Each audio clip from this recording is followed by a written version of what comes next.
Pues bueno, vamos a ver hoy neoadjuvantía en cáncer de mama, adjuvantía endocrina, porque pues es un tema, ahorita vamos a ver, nos compete comprender a nosotros los cirujanos.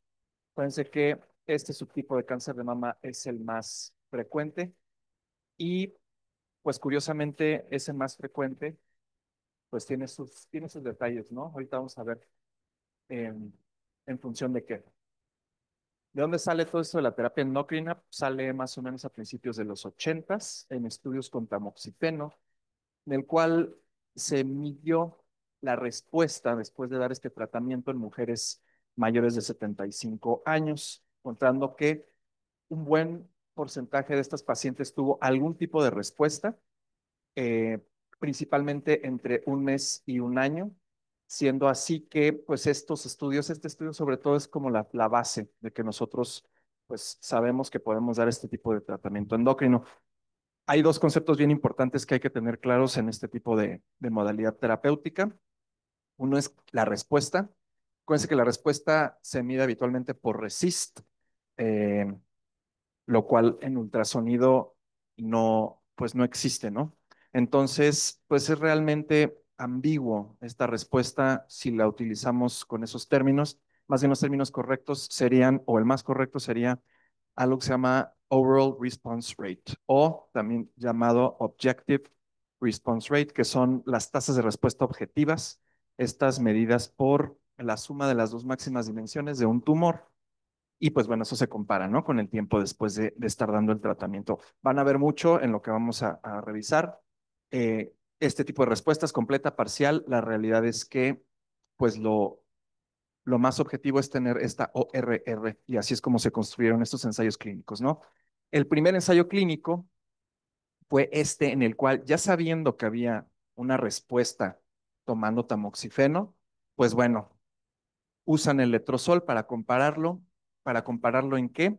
En dos situaciones importantes, como objetivo primario, en saber cuántas pacientes que no eran candidatas a cirugía conservadora que recibían esta terapia se convertían a elegibles a cirugía conservadora y como objetivos secundarios la respuesta objetiva, esta que les platico, y pues la tasa de las pacientes que fueron llevadas a cirugía. Entonces, en este primer estudio, fíjense la diferencia entre pues la proporción, ¿no?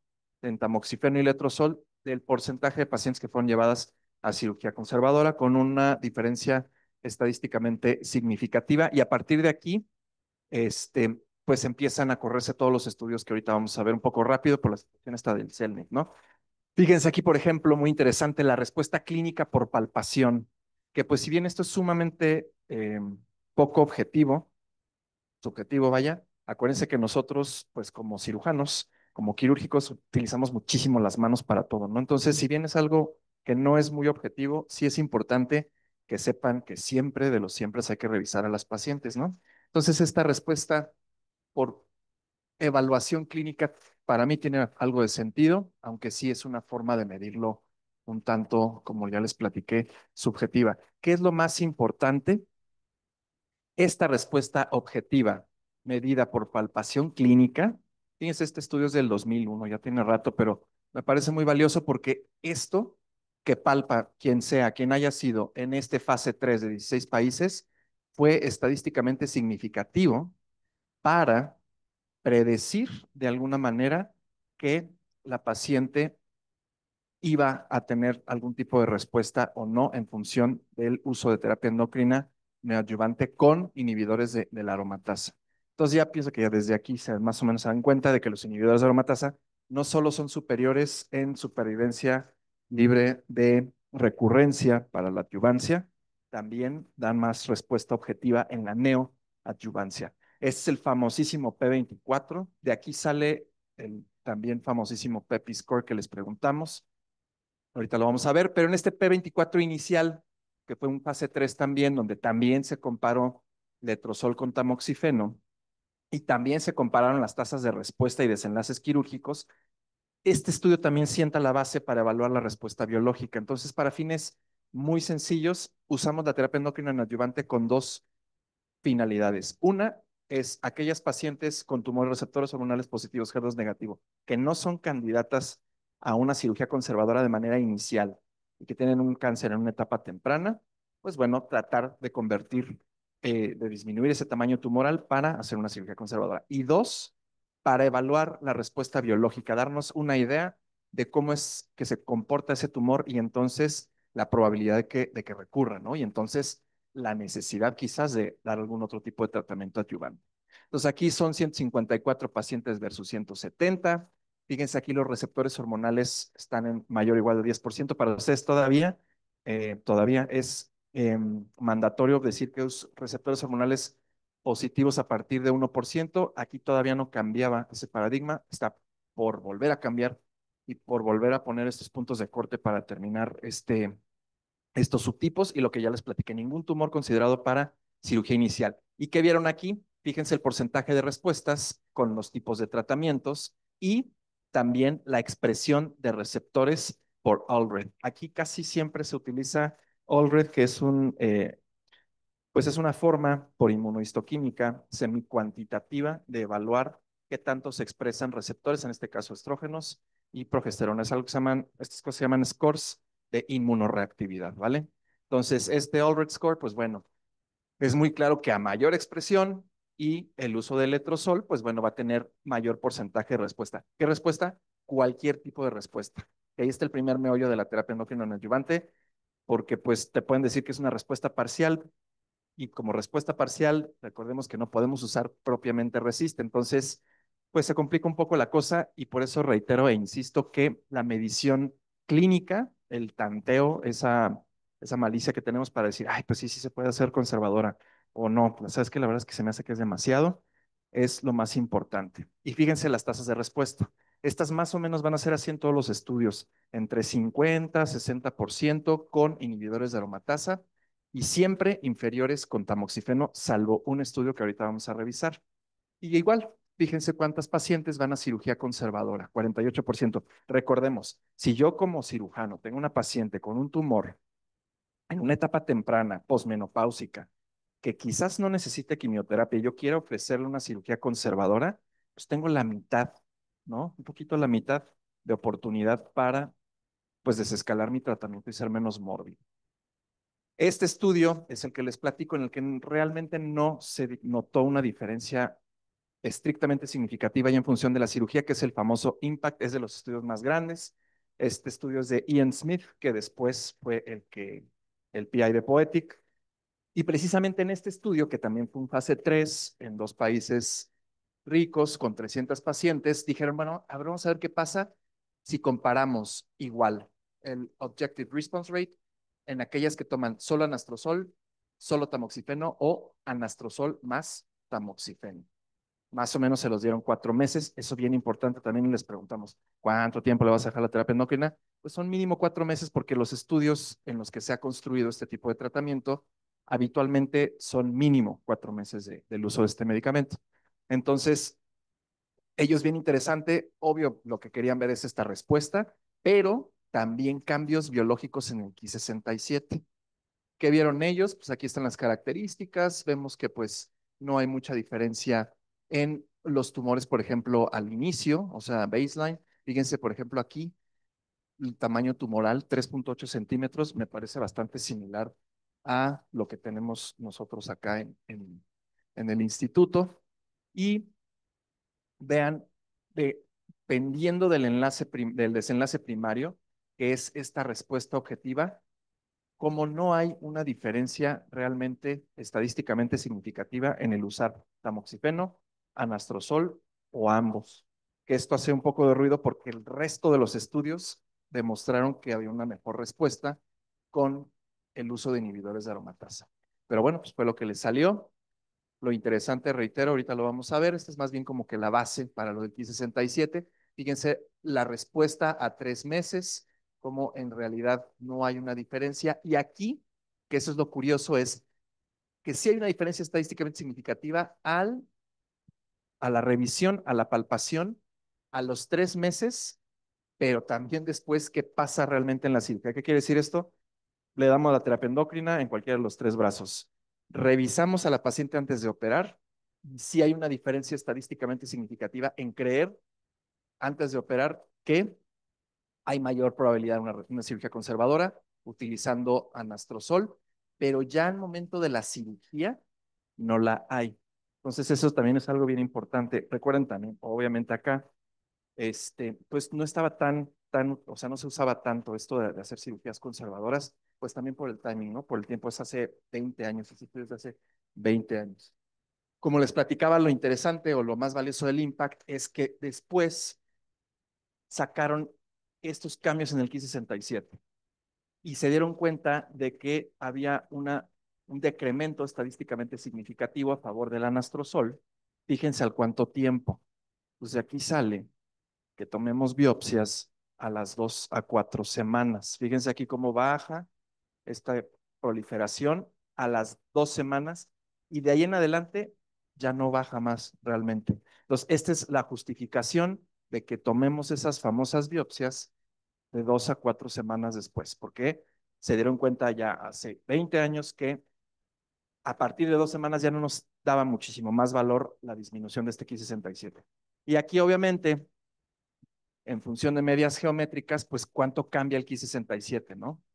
Que pues es clarísimo que con anastrozol es estadísticamente significativo en comparación con la combinación con tamoxifeno o tamoxifeno solo. Bueno, ¿y esto para qué o qué no? Pues esto para qué nos sirve. Ya vimos que pues en función de hacer cirugías conservadoras nos puede ayudar, pero esta evaluación biológica ¿para qué? Bueno, también ellos se dieron cuenta de algo interesante, y los cambios en el Ki-67 no se asociaban con respuesta clínica, y aquí esto es lo más interesante. Ellos dicen, pues bueno, acabamos de encontrar un biomarcador que probablemente en el futuro nos puedan ayudar a predecir supervivencia libre de recurrencia. Entonces, de aquí sale también el fundamento para posteriormente hacer el POETIC, ¿no? Este otro es el primer estudio que se hizo ya comparando la terapia endocrina con la quimioterapia. Entonces, el argumento habitual de los compañeros oncólogos médicos es, pues es que el de hoy quimioterapia me va a responder. Sí, sí te va a responder. El detalle es que este y el HEICAM, que ahorita lo vamos a ver, pero como hipótesis y estudio diseñado para comparar las respuestas, este es el único estudio que existe hasta ahorita. Ese estudio pues lo hizo Semiglasov en el 2007, eran poquitas pacientes, se dieron 3 meses de terapia endocrina, fíjense aquí nos usaron 4 ciclos de quimioterapia y ninguna paciente era elegible para cirugía conservadora otra vez. Entonces, estos argumentos son del lado de hacer una cirugía menos extensa. Como objetivo también, otra vez, la respuesta objetiva y en segundo, la cirugía conservadora. Y pues, ¿qué creen? Luminales siendo luminales. No hay diferencias estadísticamente significativas en nada, ni en respuesta clínica, ni en respuesta parcial, ni en completa, ni en nada, ¿no? ¿En qué sí hay diferencia? Pues es obvio que hay diferencia en las toxicidades. Entonces, este es el estudio pues que nos da un poco de argumento para decir, si queremos una respuesta y queremos estas conversiones a cirugías conservadoras y le quieren dar quimioterapia, pues lo único que hay prospectivo dice que no hay una diferencia y podemos entonces intentarlo. La respuesta patológica completa, como ya sabemos, es muy baja en este tipo de tumores, sea con lo que sea. Las pacientes elegibles para cirugía conservadora, obviamente un poquito a favor de la terapia endocrina, pero no algo estadísticamente significativo. La misma tasa de progresiones, casi la misma tasa de enfermedad estable y a 36 meses la misma tasa de recurrencia. Lo que quiere decir que es una terapia segura si se compara con el estándar que es la quimioterapia neoadyuvante. Y aquí, pues ya estamos, ahora sí, en el artículo donde se construyó el PEPI. Entonces, estos dos estudios que les platiqué, que fueron el IMPACT y el P24, lo que hizo Matthew Ellis fue, bueno, vamos a hacer un modelo pronóstico, como los hay en todos lados, como ya lo hemos visto en las clases, un modelo para predecir la probabilidad de recurrencia o de muerte, ¿no? Que es en Recurrence Free Survival y interesantemente es supervivencia a cáncer de mama específica, también el PEPI, ¿no? Entonces, de estos pacientes del P24 sacaron obviamente las curvas y funciones de supervivencia con lo clásico, etapa 0,1 versus 2,3, obviamente les va peor, ya lo vimos. Ganglios positivos versus negativos también les va peor, ya también lo vimos. Factores pronósticos que no cambian, no han cambiado hasta la fecha, ¿no? Acá, por respuesta clínica, fíjense cómo qué curioso, por respuesta clínica, ven que hay una diferencia. Y acá por los grados, grado bajo versus intermedio alto. Todo esto no es nuevo, ya lo sabemos, ¿no? Ya sabemos que a estas pacientes pues les va a ir peor. Igual con la expresión de receptores, y también esto, pues juntando no nada más la supervivencia libre de recurrencia, sino también la supervivencia cáncer de mama específica. ¿Qué hacen? Pues corren sus análisis multivariables y fíjense cómo lo de toda la vida, ¿no? Tamaño tumoral, estado ganglionar, Ki67, que pues ya lo habían descubierto, y la expresión de receptores por Allred, como también ya lo habían descubierto. Entonces, lo único que hizo el doctor Ellis fue juntar estas variables y hacer un modelo pronóstico, otorgando puntajes a la presencia o ausencia de alguna de estas, bueno, más bien de cada una de estas variables, ¿no? Aquí podemos ver, por ejemplo, los hazard ratio, que pues pues a mí me parecen muy lógicos, ¿no? Estado ganglionar positivo, pues claro que me va a dar 3.9 más probabilidad de morir por cáncer de mama que el no tenerlo, y claro que va a ser estadísticamente significativo. Y entonces de aquí, de estos, sale el PEPI, para que por favor no se les olvide, o si no ya están viendo el artículo y lo busquen y no les tenemos que estar preguntando otra vez. Y está categorizado así, binario T1, T2 versus T3, T4, positivo contra negativo. Este sí está categorizado, pero sí son varias categorizaciones. Aquí están del otro lado. Y el Allred Score también está categorizado binario. Y entonces ya de aquí nos dan unos puntajes, como pueden ver acá. Miren. RFS, los puntos. BCSS, los puntos. Y estos puntos lo único que se hace es, se suman. Entonces, si yo tengo un T1, ganglios negativos, con Ki67 de 2% y un Allred de receptores de estrógeno de 5, pues ya nada más le sumo y me da un PEPI de 0. ¿Y luego qué? Pues lo que vieron es que estos puntajes otra vez los agrupan y dividen en tres categorías, en tres grupos de riesgo. Entonces, este es un biomarcador, bueno, más bien es un modelo que utiliza un biomarcador, que en este caso es el Ki67, pero usa variables también clínico-patológicas para decir, bueno, a ver cómo les va a las del grupo cero. ¿Qué quiere decir cero? Pues no tiene ninguna variable en contra o que le aumente la probabilidad de recurrencia o de muerte, ¿no? Les va muy bien, aquí está en lo verde. ¿Cómo les va a las que tienen puntajes de 1 a 3? Pues ya no les va tan bien, no se diga de 4 o más, ¿no? Estas pacientes habitualmente son las que tienen enfermedad ganglionar, por ejemplo, ¿no? Pues que obviamente ya sabemos que no les va a ir bien.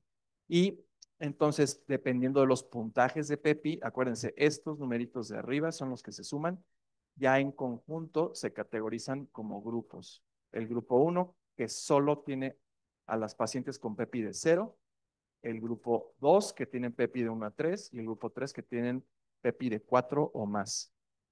Y pues vean aquí nada más, o sea, es muy claro cómo va aumentando la recurrencia y cómo va disminuyendo la supervivencia en estas pacientes, mientras más PEPI, ¿de acuerdo? Y acá ya es con el impact. La única diferencia acá es, esto es en el P24 y esta es la validación externa del modelo en este otro ensayo clínico que se llamó impact. Y también vieron lo mismo. Entonces, ¿qué sacan de este estudio? Pues que hay una forma de medir la probabilidad de recurrencia en pacientes que van a terapia endocrina neoadyuvante. ¿Qué se hizo después? Después, de manera muy interesante, en este estudio de la COSOC, que también hizo Matthew Ellis, dijo, bueno, vamos a ver, sí, lo mismo de toda la vida, vamos a ver qué pasa si les damos el inhibidor de aromatasa, pero ahora vamos a comparar entre inhibidores de aromatasa. Obviamente, pues no hubo una diferencia. Pero bien interesante, aparte de la respuesta objetiva, que ya sabemos, respuesta objetiva siempre va a haber. Entonces, si quieren dar el argumento de es que me va a dar respuesta, pues por supuesto que es un argumento porque siempre va a dar algún tipo de respuesta. Claro que puede haber enfermedad estable, pero habitualmente hay algún tipo de respuesta objetiva, dependemos más bien de cómo se mida, ¿no? Lo interesante acá es que compararon a los grupos al que fueron a terapia endocrina utilizando PEPI y correlacionándolo con el PAM50. El PAM50 es una forma de identificar de manera más, digamos, real los subtipos de cáncer de mama. De hecho, es la única forma fidedigna disponible comercialmente de saber si sí es un luminal A, si sí es un luminal B, si sí es un basal y si es un HER2, ¿no? Entonces, ¿qué dijeron? Pues vamos a ver por PAM50 qué pacientes van a tener más probabilidad de tener un PEPI de 0. O sea, qué pacientes les va a ir muy bien dándoles terapia endocrina, pero por PAM50. O sea, saber bien el subtipo, sin imaginarnos cosas con la inmunohistoquímica, ¿no? Entonces, realmente no hay diferencias entre los tipos de tratamiento. Ya sabemos que se puede usar cualquier inhibidor de aromatasa. Tampoco parece haber muchas diferencias en las pacientes que estaban candidatas a mastectomía, pacientes que estaban a conservadora, pero esas que dices, oh, como que medio sí. Fíjense, las proporciones no son realmente tan distintas, ¿no? Lo que quiere decir que se puede dar cualquiera de los tres inhibidores de aromatasa disponibles de manera segura si lo que buscamos es respuesta. ¿Y qué pasó con el Ki67? Pues igual. Miren el cambio en el Ki67. Aquí parece ser pues que obviamente el anastrozol y el exemestano tienen pues un poco de más poder para cambiar este Ki67 y acá por subtipos. Entonces fíjense el luminal A, que es lo azulito, estos box plots en los cambios en Ki67 basales versus los cambios por cirugía. Vean el luminal B ya parece ser que también tiene cambio. Interesantemente también metieron HER2 porque en ese entonces, pues bueno, era el 2011, ¿no? Entonces estaban ahí como que explorando. Obviamente no damos terapia endocrina adyuvante en HER2, ¿verdad? Nunca, pero pues en estos estudios en ese entonces todavía no se sabía. Vean, por ejemplo, por receptores de estrógenos, pues obviamente el luminal A va a tener más receptores de estrógenos en comparación con el B. Fíjense cómo de manera interesante las medianas de expresión disminuyen después del tratamiento endocrino. Y acá igual los cambios en el Ki67 basal y al momento de la cirugía. Entonces, ¿de qué se dieron cuenta? Que obviamente, fíjense aquí, comparando luminal A contra luminal B contra HER2, pues claro que va a haber diferencias en prácticamente todo. En el índice de proliferación, o sea, en el Ki67, ¿por qué? Es lógico que un luminal 2 tenga más proliferación con luminal B, perdón, tenga más proliferación con luminal A, y así también un HER2, ¿no? En el Ki67, después de la terapia, también hay una diferencia estadísticamente significativa, y en los cambios también hay una diferencia estadísticamente significativa. ¿Cuándo qué? Cuando se compara luminal A con luminal B. Este es un pequeño problema porque, reitero, no es habitual pedir un PAM 50, que sería lo ideal, en todas las pacientes con cáncer de mama. El problema es que es caro. Entonces, pero pues ellos hicieron este análisis muy exploratorio y se dieron cuenta de eso. Si yo tengo una paciente con luminal A por PAM 50, entonces tengo 2.9 veces más probabilidad, bueno, ya 2. Sí, 2.9 en el multivariable, de tener un PEPI de cero.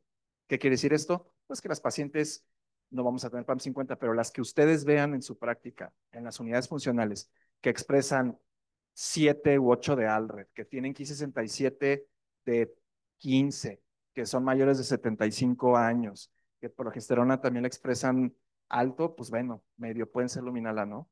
Está ahí chiruleramente, y entonces puede ser que ellas sí tengan un PEPI de cero. ¿Para qué nos sirve el PEPI de cero? Reitero, bien importante. Acuérdense que la forma estándar de saber si una paciente es candidata a quimioterapia adyuvante en un tumor receptores de estrógenos o de hormonales positivos, HER2 negativo, es con una prueba genómica. El problema es que no tenemos pruebas genómicas para todas. No todas las pacientes pueden pagar pruebas genómicas. Entonces, este tipo de modelo nos puede ayudar un poco a estimar la probabilidad de recurrencia y de ahí tomar una decisión, obviamente multidisciplinaria, de si la paciente realmente requiere de quimioterapia adyuvante o no. Este es el otro que les platicaba donde se compara la quimioterapia con la terapia endocrina. Este es del grupo HEICAMP, es un grupo español y es completamente exploratorio. Ellos midieron la respuesta, por ejemplo, por resonancia magnética, como objetivo primario, como secundario en cirugía conservadora. Curioso porque, pues, obviamente es en el año 2012, todavía no está como que tan estandarizado el uso de la resonancia, entonces tiene ahí sus bemoles, ¿no? Reitero, es un análisis exploratorio. ¿Y qué ven ellos? Pues que igual realmente no hay muchas diferencias en cuanto a las tasas de respuesta, salvo que aquí es el primer pero que se le pone salvo en pacientes premenopáusicas. Entonces, ellos se dan cuenta, pues, que en premenopáusicas puede ser que no tengan la misma respuesta la quimioterapia y la terapia endocrina a favor de la quimioterapia. Y tiene lógica porque pues sabemos que las pacientes más jóvenes tienen tumores con mayor índice de proliferación, pero, pequeño detalle de aquí del FEICAM, no utilizaron un doble bloqueo. Aquí se utilizó tamoxifeno. En algunas un doble bloqueo, pero realmente contadas. Entonces, aquí no se comparó en ningún momento el mejor tratamiento endocrino posible contra la quimioterapia. En posmenopáusicas, pues hay una tendencia, pero es claro que estadísticamente no es significativo, entonces no. Y la tasa de proliferación, como ya lo habían visto previamente los otros autores, Matthew Ellis y Ian Smith y ellos, la tasa de proliferación nos puede diferenciar qué tan eficaz podría ser un tratamiento, ya sea quimioterapia o terapia endocrina, o sea, el 1567. Y entonces ya en este rollo de las premenopáusicas, unos japoneses dicen, no, no, no, pero a ver, vamos a ver, pues, ¿qué pasa si les damos puro tamoxifeno o si les damos goserelina con inhibidor de aromatasa versus goserelina con tamoxifeno, que este es el mejor tratamiento posible?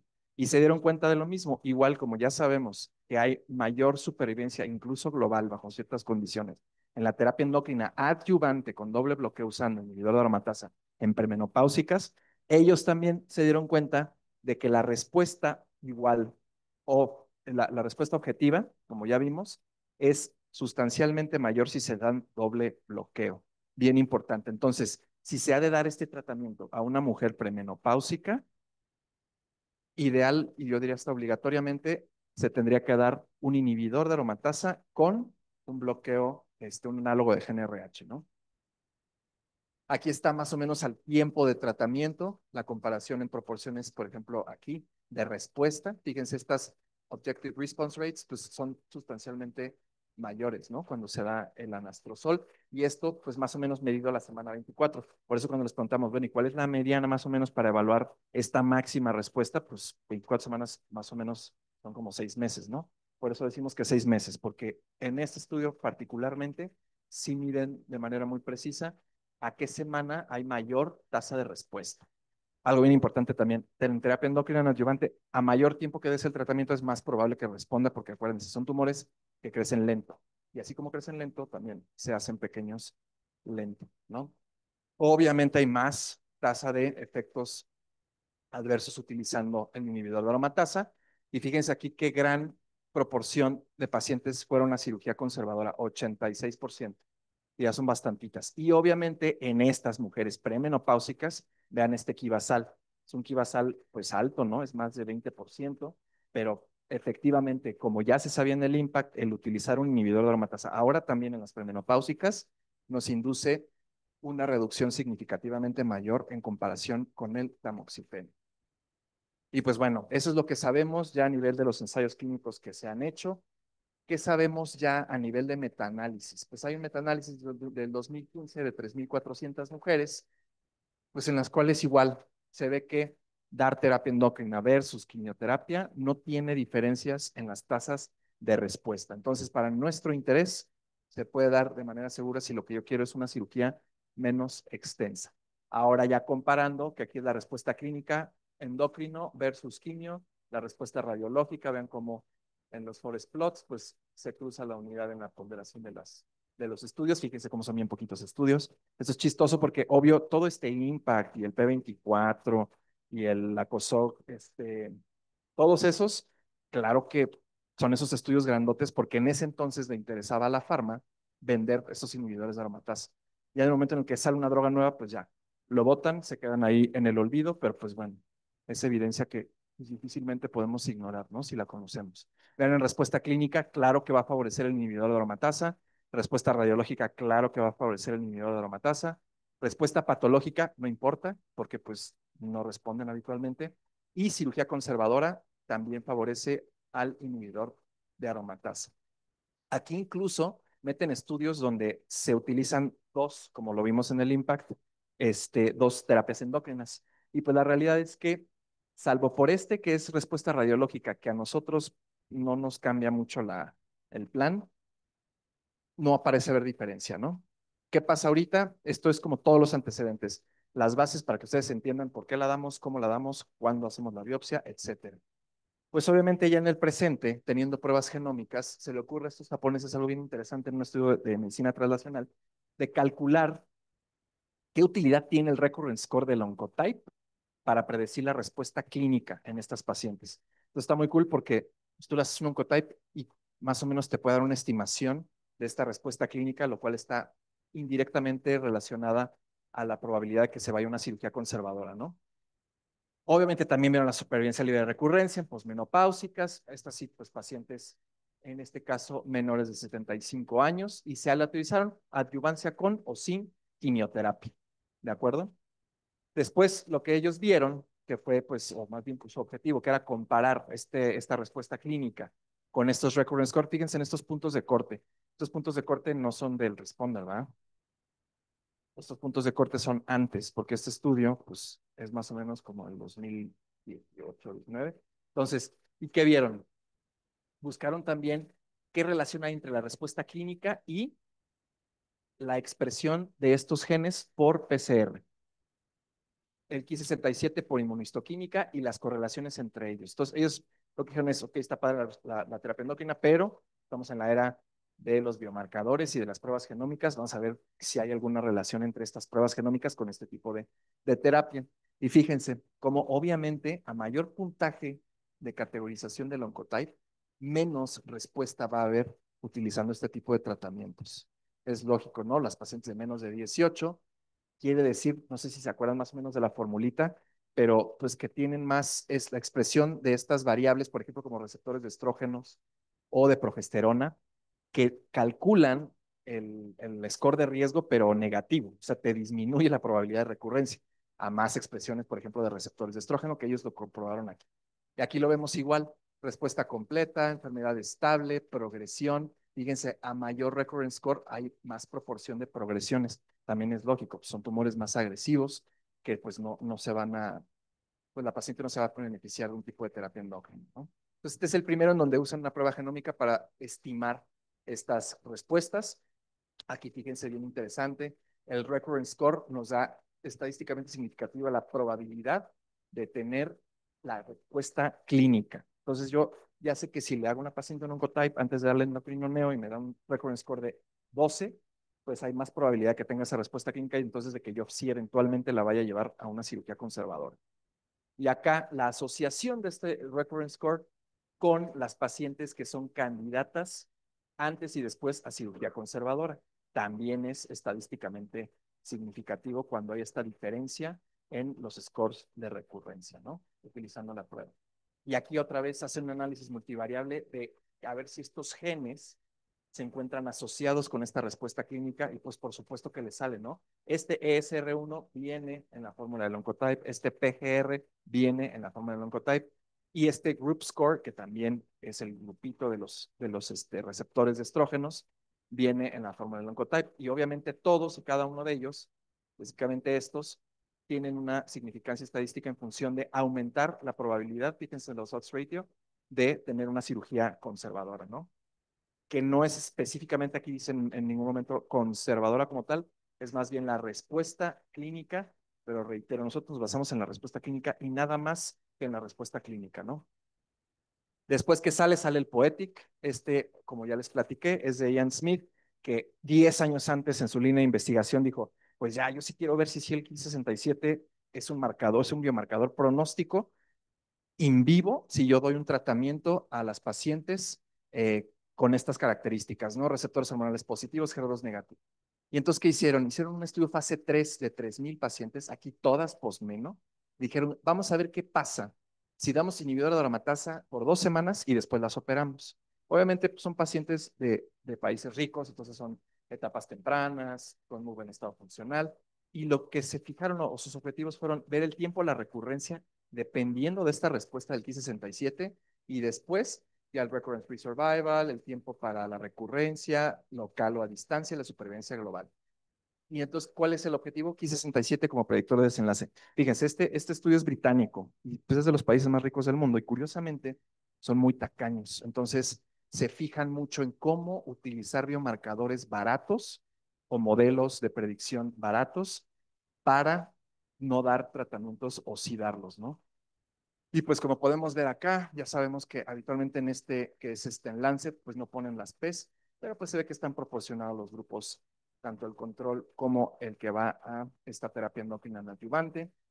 Vemos acá estas pues medio pseudotablas de vida donde vemos cuántos eventos hubo, la recurrencia local, la supervivencia libre de recurrencia, el tiempo a la recurrencia a distancia y pues los estimados, ¿no? A 5 años, que pues vemos que tanto el grupo de inhibidor perioperatorio de aromatasa, o sea, endocrino neo, y el control, pues no tienen diferencias estadísticamente significativas. Aquí no las ponen porque nunca las ponen en Lancet, pero pues no las subo. ¿Qué quiere decir esta tablita? Esta es bien importante. Quiere decir que es seguro dar este tratamiento, que si tú le das 2 semanas, un mes, terapia endocrina, nada más para saber si ese Ki-67 que estaba alto baja, a la paciente no le va a ir peor. O sea, no hay pues justificación de que es que te va a progresar, es que le está retrasando el tratamiento. La realidad es que no. O sea, aquí es claro que no hay diferencias, ¿no?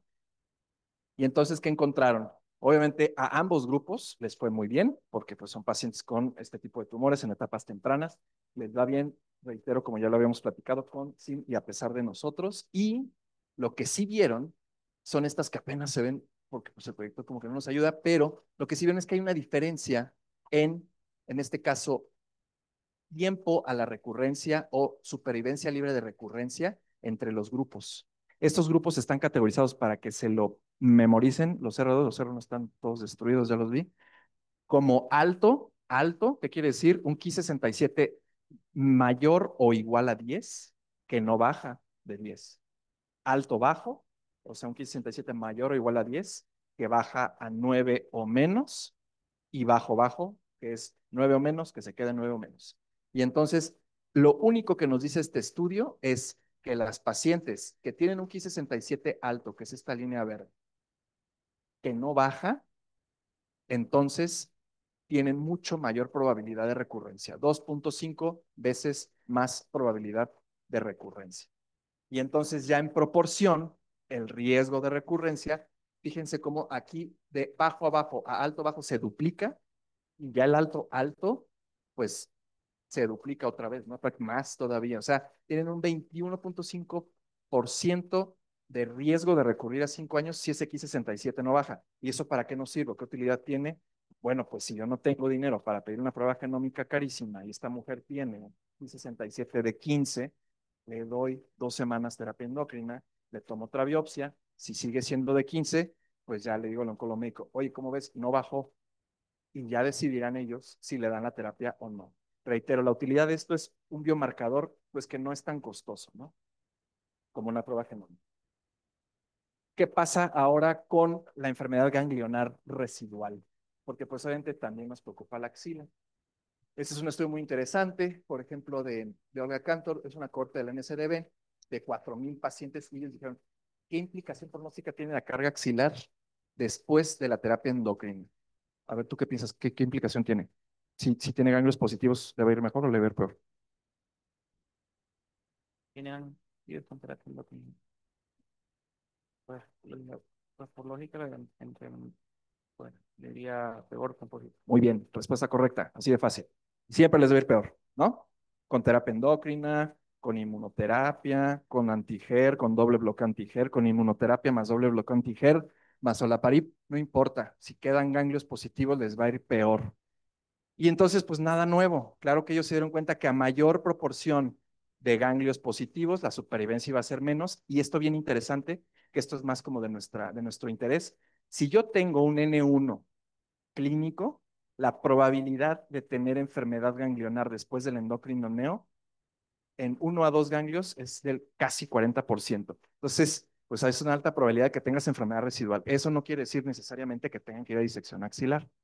Pero bueno, esa es otra historia, ¿no? Y entonces aquí vemos muy claramente, si yo tengo enfermedad ganglionar clínica, la proporción de ganglios positivos va a ser sustancial. No así la proporción de YPNs ceros, células aisladas o MIS, ¿no? Y aquí están ya las diferencias en supervivencia ajustadas por enfermedad ganglionar residual. Es lógico, fíjense cómo va disminuyendo. De repente de 92, pop, se baja a 88 y pum, después 80, ¿no? Estos decrementos en la supervivencia son muy evidentes, son clásicos en cáncer de mama y me atrevo a decir que pues, en todas las neoplasias. Entonces, nada nuevo, lo que sí es nos dicen que va a haber una buena proporción de pacientes que si yo tenía enfermedad positiva, la van a seguir teniendo. Lo que quiere decir que mi PEPI es poco probable que se convierta en cero, ¿no? Aquí son los desenlaces ya en supervivencia global por grupo de patológico. Fíjense, este también está bien interesante. ¿Qué pasa si le doy terapia endocrina adyuvante versus si la opero de entrada. Las proporciones no parecen ser distintas y no hay una diferencia estadísticamente significativa. ¿Qué quiere decir esto? Que tampoco les va a ir peor si me espero en operarlas y les doy terapia endocrina. Van a vivir similar, ¿no? Que pues esto también es una forma indirecta de decir, pues es una terapia segura. Y ya después obviamente sacan sus curvitas de supervivencia, es lógico que pues, 3 ganglios o más tiene una supervivencia global, o sea, fíjense, 74 años, digo 74%, perdón. Y entonces, ¿de qué se dieron cuenta? Que la mitad de los pacientes con enfermedad ganglionar va a tener 3 o más ganglios después de la terapia endocrina, la mitad. Entonces, esto es prácticamente un volado si estamos pensando en tener un PEPI de cero, ¿de acuerdo? Pero no es la única variable para hacer un PEPI de cero. Y la otra es 14%, que también es un número no despreciable, va a tener enfermedad residual mínima, va a tener células aisladas o enfermedad microscópica, y el que tengan estas células aisladas o esta enfermedad microscópica no está asociado a una supervivencia inferior. Entonces, en este 14%, que es nada despreciable, que es habitualmente lo que se interpreta ahorita vamos a ver en el otro estudio, y lo que tenemos aquí en el INCAN, este 14% de respuesta ganglionar, que no es despreciable, pues se podría incluso omitir una disección axilar, ¿no? Estamos hablando, recuerden, de enfermedad en escenarios N1, ¿vale? Enfermedad positiva clínica.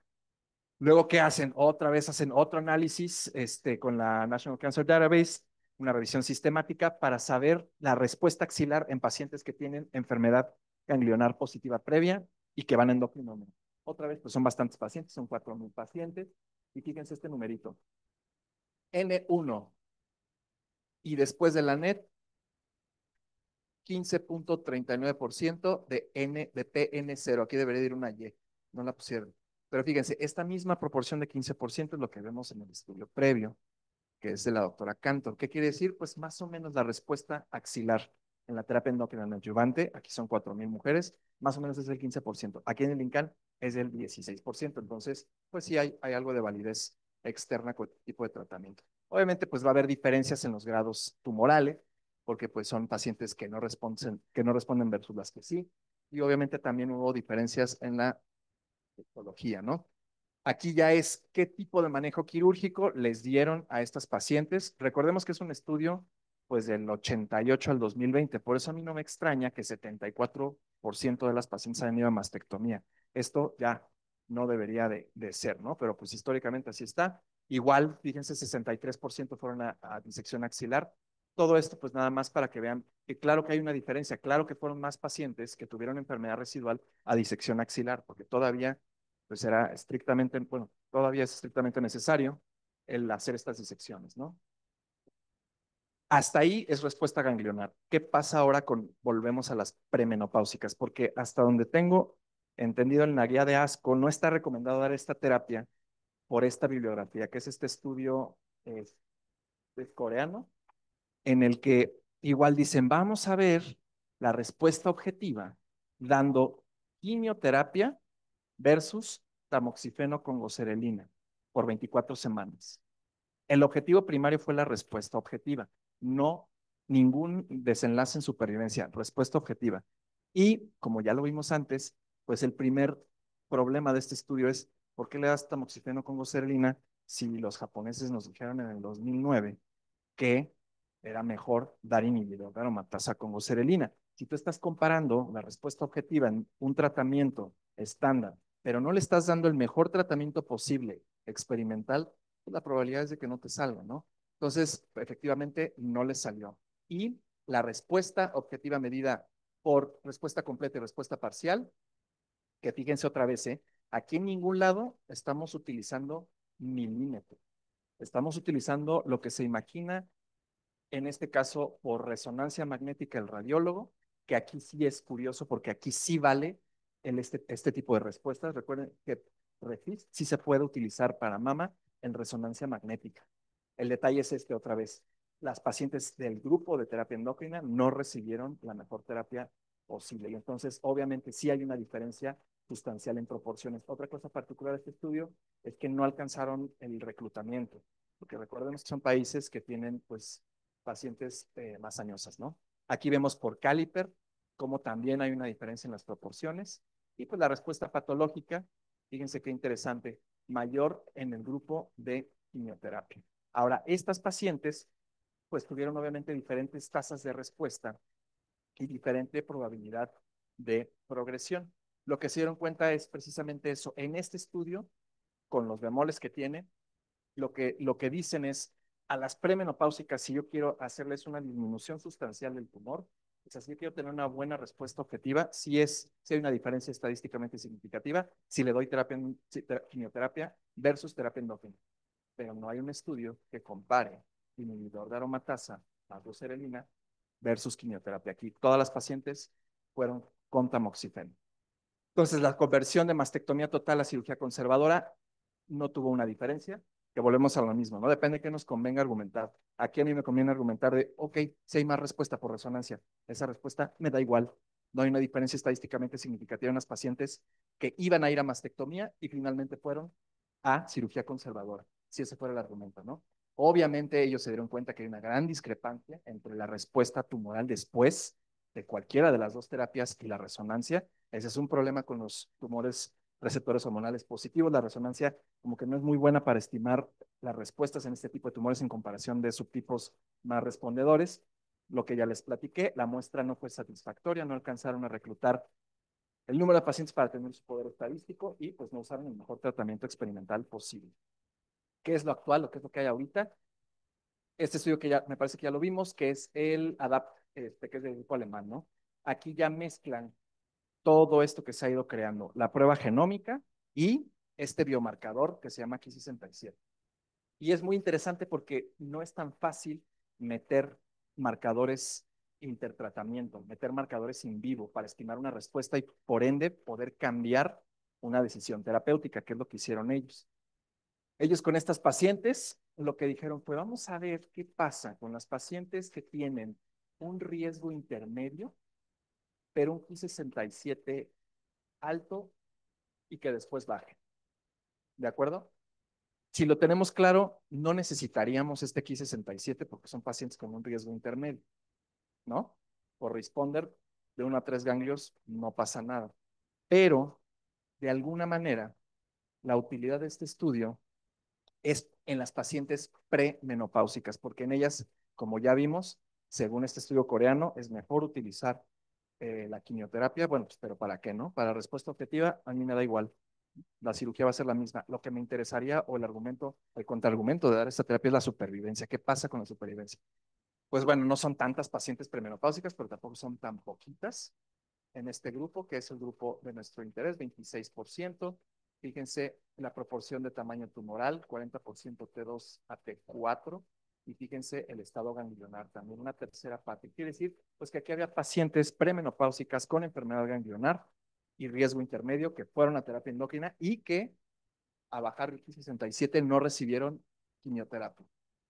¿De qué se dieron cuenta? Pues obviamente, acá está. Pues obviamente que los cambios en el Ki67 pues fueron sustanciales, esto es algo continuo, como ya lo vimos desde el P24, y el recurrence score también, fíjense la mediana de recurrence score en las pacientes con riesgos intermedios de 12 a 25, 17, ¿no? Obviamente, lo que ya sabemos, las pacientes con un recurrence score mayor que tuvieron un Ki67 que no bajó, si alcanzan a ver ¿no? Post mayor a 10% fueron a quimioterapia.